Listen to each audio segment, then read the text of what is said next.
મારું નામ મેઘા છે અને મારી ઉંમર 24 વર્ષ છે. હું સાઉદી અરેબિયામાં મારા પતિ સાથે રહું છું. અમારા લગ્નને 5 વર્ષ થઈ ગયા છે, પણ અમને હજુ સુધી કોઈ ઔલાદ નથી. મારા પતિ એક ફેક્ટરીમાં કામ કરે છે અને તેમનો પગાર ખૂબ જ ઓછો છે.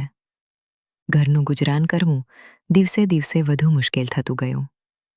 અમે અલ્લાહનો શુક્ર અદા કરતા કે જે મળે તે ખાઈ પીને સૂઈ જતા, પણ અંદરથી મારું હૃદય ખાલી લાગતું હતું. ઔલાદની ઈચ્છા દરરોજ મારા મનમાં એક દુઃખી સવાલ બનીને ઊભો રહેતો. એક દિવસ આસપાસની એક મહિલાએ મને કહ્યું કે એક અંધ અરબીના ઘરમાં વાસણ ધોવાની કામગીરી માટે એક મહિલાની જરૂર છે. તેની પત્ની વર્ષો પહેલા વફાત પામી ગઈ છે અને તેની 10 વર્ષની એક નાનકડી દીકરી છે. મને ડર લાગતો હતો. અંધ માણસના ઘરમાં કામ કરવું કેવું હશે? પણ મહિલાએ કહ્યું, ગભરાવાનું નથી મેઘા, તે ખૂબ નરમ અને સારો ઇન્સાન છે. બસ સારો દિવસ સોફા પર બેસીને વિતાવે છે. તેની બીજી મલાજમો પણ છે, પણ તને ફક્ત વાસણ ધોવાનું કામ કરવાનું છે. મેં આગલા દિવસે તે મહિલા સાથે અરબીના ઘરે જઈને કામ માટે હા પાડી. અરબીએ મને 5,000 રિયાલની સારી સેલેરી આપી. જ્યારે મેં પતિને આ વાત કહી ત્યારે તેમના ચહેરા પર ખુશી છવાઈ ગઈ. તેમણે કહ્યું, જો બંને મળીને મહેનત કરીશું તો ઘરના ખર્ચા પછી થોડા પૈસા પણ બચશે. હું સવારે ઘરના બધા કામ ઝડપથી પૂરા કરીને 10 વાગે ત્યાં પહોંચી જતી અને રાત્રે 9 વાગ્યા સુધી રહેતી. અરબીની દીકરીને પહેલીવાર જોતાં જ મારું હૃદય કંઈક અલગ રીતે ધડક્યું. તે નાનકડી હતી. તેની આંખોમાં એક નિરાશા હતી. બીજી મલાજમો તેની તરફ ઓછું ધ્યાન આપતી હતી. મેં તેને પોતાની બેટી જેવી સમજીને તેની સંભાળ લેવાનું શરૂ કર્યું. તેને નાહવા ધોવા બેસાડતી, વાળ કોરતી, નરમ વાતો કરતી. અરબી પણ મારી મહેનત જોઈને ખુશ થતા. તે મલાજમો સાથે પ્રેમથી વર્તતા પણ મારી તરફ વધુ ધ્યાન આપતા. આ જોઈને બીજી મલાજમો મારા પર ઈર્ષા કરવા લાગી.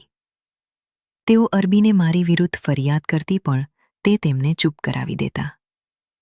એક રાત્રે જ્યારે હું ઘરે જવા લાગી ત્યારે અરબીએ મને રોકીને પોતાના બટવામાંથી 3,000 રિયાલ કાઢીને મારા હાથમાં મૂક્યા.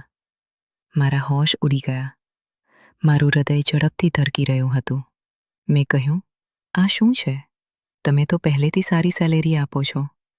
તે હળવેથી હસીને કહ્યા, આ તમારા કામ આવશે, રાખી લો, અને આ વાત બીજા કોઈને ના કહેજો.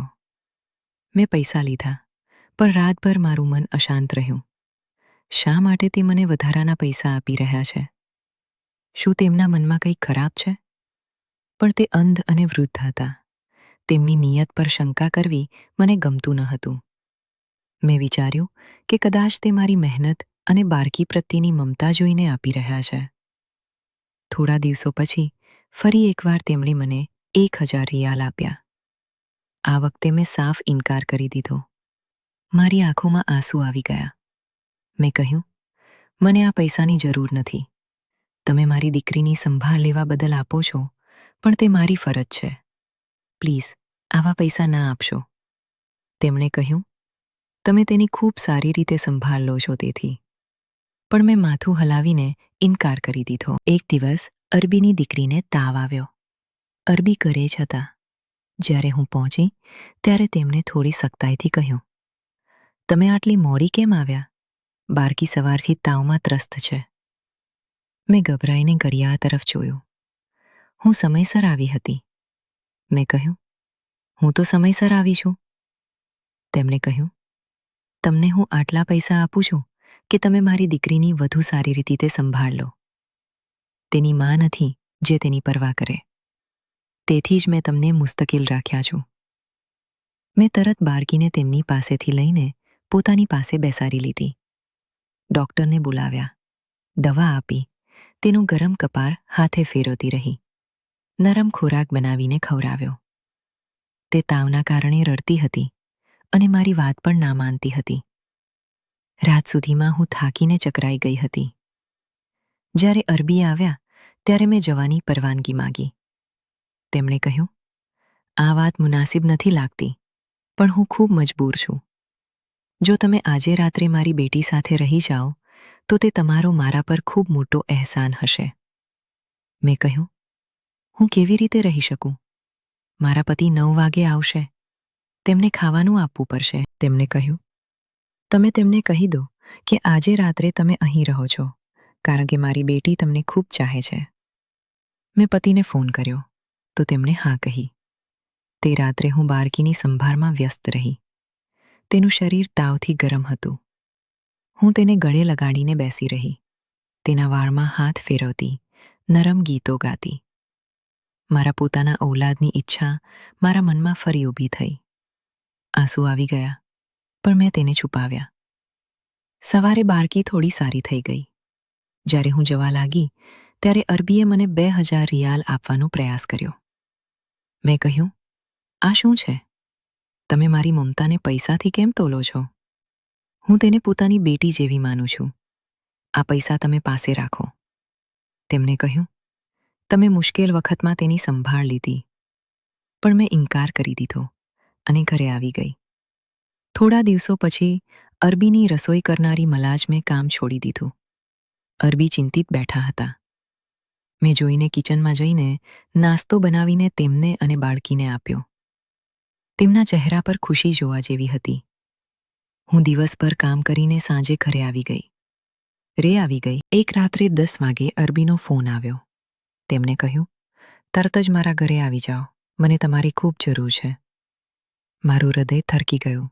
મેં કહ્યું, આટલી રાત્રે?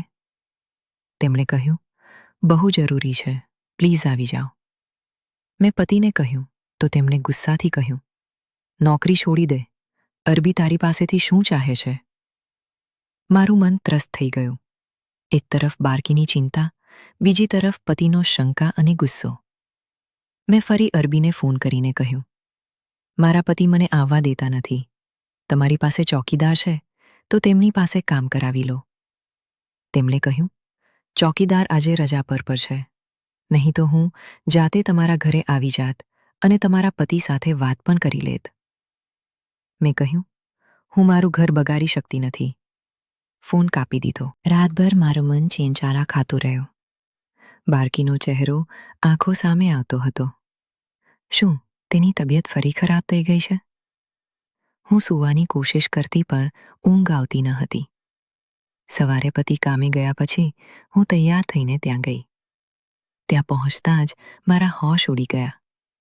અરબીના ઘરની બહાર લોકોની ભીડ હતી. પોલીસ પણ હતી. મારા પગ ધ્રુજી રહ્યા હતા. મેં તરત જ પતિને ફોન કર્યો. અંદર જઈને જોયું તો બધી મલાજમો દિવાલો સુધી રડતી હતી. પૂછ્યું તો જાણ્યું કે રાત્રે અરબી એકલા હતા. બાળકીની તબિયત ખૂબ ખરાબ હતી અને તે વારંવાર મને બોલાવતી હતી. અરબી મને બોલાવવા માટે પોતે જ મારા ઘરે આવી રહ્યા હતા. અંધ હોવા છતાં લાકડીના આધારે મેન રોડ ક્રોસ કરતા હતા ત્યારે એક ઝડપી ગાડીએ તેમને ટક્કર મારી અને તેમનું અવસાન થઈ ગયું. મેં બાળકીને ગળે લગાડીને ભારે રડતી રહી. મારા આંસુ તેના વારમાં ભીના થઈ ગયા. મેં નક્કી કર્યું કે હું થોડા દિવસો અહીં રહીશ. બાળકીને છોડીને હું કેવી રીતે જઈ શકું? થોડા દિવસો પછી એક વકીલ આવ્યા અને કહ્યું કે અરબીએ પોતાની જાયદાદનો એક ભાગ મારા નામે કરી દીધો છે. તેમની છેલ્લી ઈચ્છા હતી કે પ્લીઝ મારી બેટીને એકલી ના છોડજો, તેની સંભાળ લેજો. વકીલની વાત સાંભળીને મારી આંખોમાં આંસુ આવી ગયા. મેં અને મારા પતિએ નક્કી કર્યું કે અમે હવે અહીં જ સ્થાયી થઈએ છીએ. અલ્લાહે મને ઔલાદના રૂપમાં આ પ્યારી બેટીથી નવાજ્યા છે. હવે હું તેને પોતાની સગી બેટી જેવી ચાહું છું અને સંભાળું છું. અમારું ઘર ખુશહાલ છે, પતિ પણ ખુશ છે. કુદરત આવા જ અજબ રંગ બતાવે છે, જે માનવીની અક્કલથી પણ વધારે સુંદર હોય છે. સાચો પ્રેમ અને મમતા હંમેશા પુરસ્કાર પામે છે. જે ઇન્સાન બીજાના દુઃખમાં સાથે રહે છે તેને અલ્લાહ ક્યારે એકલો નથી છોડતા. જો તમને આ વાર્તા ગમી હોય તો તેને લાઈક કરજો, મારા ચેનલને સબસ્ક્રાઇબ કરજો અને કોમેન્ટમાં જણાવજો કે તમને કઈ વાત સૌથી વધુ સ્પર્શી ગઈ. પોતાનું ખૂબ ખ્યાલ રાખજો. મળીશું આગલી ભાવુક વાર્તા સાથે.